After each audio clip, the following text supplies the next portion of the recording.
Hi guys, this is Shee and welcome back to my channel again. And yes, today's video is about things you need to take care of while designing a logo or making a logo. And yes, if you are new to my channel, many of you don't know that apart from YouTube, I'm a freelance graphic designer and 3D artist as well. So throughout my video contents, designing is also some aspect which I'll be sharing with you people. And I just came up with this idea because if you're new or if you're a beginner in graphic designing field, these are some things which you definitely have to take care of while you are designing a logo. And so I thought, why don't I share some tips which may be helpful to you, but I've just shortlisted it in 10 points, so I'll be stating each point and explaining it in brief. So now without wasting any further time, let's get jumping into the point number 1. So first point is know what's in your client's head.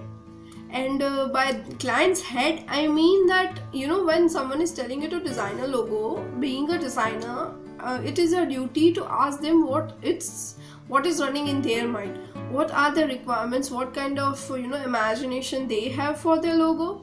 Because some clients are so particular and precise and they just know what they want, and if you give them exact same thing what they are imagining, that's amazing, no? That's the best. And at that time you don't need to use your imagination in that, just give them what they want. While some clients are quite indecisive, there comes a point where you have to add your some imagination into it, and if they leave it completely to you, then you can use your own brain, otherwise don't. If client is precise that this is the thing he wants, just give them and your work is done. Okay, so now let's jump into point number 2. Number 2 is knowing your client's brand. And by client's brand, I mean for example, you're getting a logo of a bakery, and you really need to understand that what kind of bakery that client is having, what kind of products he's going to sell. And once there was time when I asked a client that what kind of products he sells, and that was itself a client who owned a bakery. And I just asked him that आप कौन से products बेचते हो, and he just told कि हम सारे bakery products बेचते हैं. And then I just included a particular product in the logo which was going completely fitting well in the theme. And when I showed it to him, he was like, यार हम तो ये product बेचते ही नहीं है. And I was like, what? I asked you and you just told me हम सारे products बेचते हैं, and now you're completely denying it. मेरी मेहनत पे तो पानी फिर गया, and that completely messed me up. So you should always be really understand client's brand and communicate with him as much as you can. Okay, so now let's jump into point number 3. Point number 3 is studying the theme. And theme doesn't only has one aspect, it goes from color variations to what industry that particular business belongs to.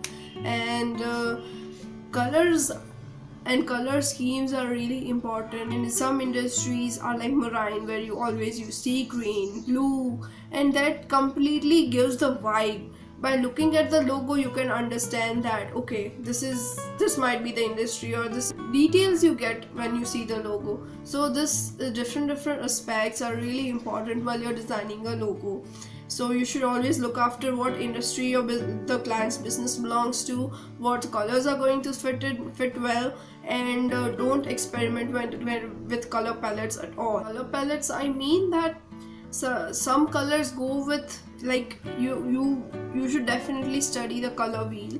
That is really important, that contemporary colors, cool colors, warm colors, every palette you should have that basic ideas. You should study colors, what colors fits with this, what color fits with this industry. This everything palette is a huge study which you should always be aware of while you're making a logo. Okay, don't use multicolors, always go minimal. Always make sure you use not more than 3 colors. Max to max 3 colors are more than enough for any logo. Okay, so now let's jump into point number 4. So point number 4 is drawing rough sketches. And by rough sketches, I mean whatever idea you have in mind, what kind of imagination whatever you have, just put it on the paper. rub it, do it again, make 3-4 options, show it to the client, give a brief idea about how the logo is going to look, ask client that what he's imagining, make it, just throw everything on the paper, and then do it digitally. But when you directly do it digitally, you are going to, you know, make it a mess. Procedure is going to take long. So if you're sure exactly what you want by drawing it, it is very easy when you draw it digitally. Your work becomes a bit more easier. So it's really necessary that with paper and take pen, pencil, eraser and paper and draw it out. So I have done previously that mistake when out of laziness I just directly started doing digitally.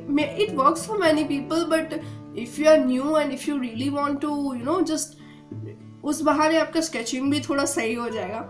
And yes, so it's really necessary to draw rough sketches before you draw it digitally. Okay, so now let's jump into point number 5. Point number 5 is keeping design sleek and simple. Okay, this is really important aspect of any logo. Simplicity is something which is really necessary in any logo you make, and by simplicity means you should make it logo in such a way which covers all the elements of the business, plus it should be minimal. You should not add so many elements that it makes logo a mess. It should be sleek and simple. If you try to, you know, add every aspect in that logo won't be a logo anymore. I just don't know what it will turn out into. Maybe a doodle or something. That's true. So you should always try to make logo simple and sleek.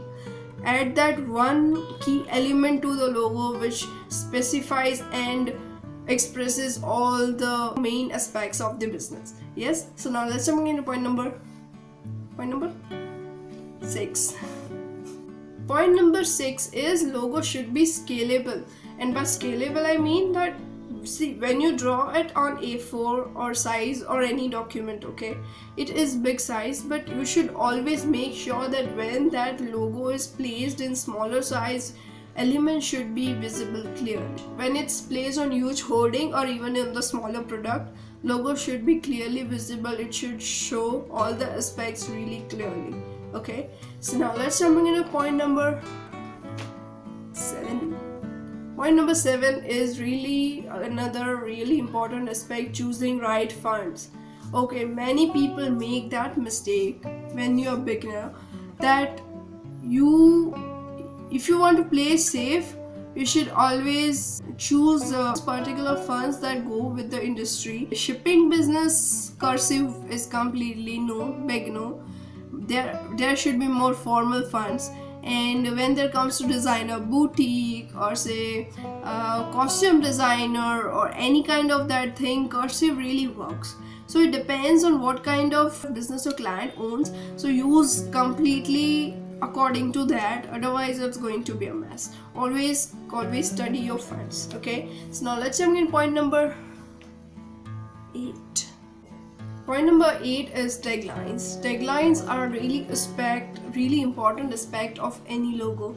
Some logos don't have tagline, but some logos have taglines, and it's really important that while you are designing a logo or while you are framing a tagline, it's really necessary to have a connection between these two, because these two are aspects which entirely gives the entire idea of the business, that what business is actually about and what is the purpose of the business. So it's really necessary to have that connection, which is really important. Many people or many designers who are new, you should always understand that you should always keep in account that these two important aspects should always be interconnected to one another. You should always draw logo in certain way that represents the tagline, or always frame the tagline that is related to the logo. Okay, so now let's jump into point number 9. Point number 9 is taking care of kerning and negative spaces. You know kerning is right. Kerning is space between two alphabets, and negative space is that while you are making a logo, I'll just show you what negative space is. When it is placed on different color, make sure that negative space is not overlapped, or it doesn't turn it into something weird. It is really important that you should always take into consideration how you are using your negative spaces. Okay, secondly, the importance of kerning. You should always make sure that while you're scaling, again it is related to scalable issue, that when you're using or making a logo or placing the alphabet, make sure that kerning is applicable in such a way that when you're downsizing it, it doesn't mix up. So make sure that you are really good with kerning and negative spaces. Place safely around them. It's really important when you are beginner. Okay, but last but not the least, let's jump in point number 10. Number 10 is always use the websites only for inspiration. Okay, so by inspiration, I'm not saying it anything negatively or anything, but I'm just making sure that you guys as a beginners know really clearly that when you are looking for logo inspirations on Google or another logo websites or another ready logo websites who give logos ready-made, you should always just look for inspiration. You should never try to copy them, and always have your own creation. Okay, and when you from the elements, that completely different thing, but taking entire logos and completely pasting them, that is completely a big no. This is something which is not ethical at all. So when you're a beginner, just make sure it's not just for beginners, it's for everyone. So always work ethically, always make your own creation, and always try for inspiration and don't copy it. Oh, so that was it for today, and hope this video was really helpful to you people. If you have any doubts about graphic designing or any other stuff, please leave down in the comment sections below. I will definitely answer them. And if you really like this video, please do hit like, share and subscribe. I'm going to leave my all social website links down below. Then ta-da!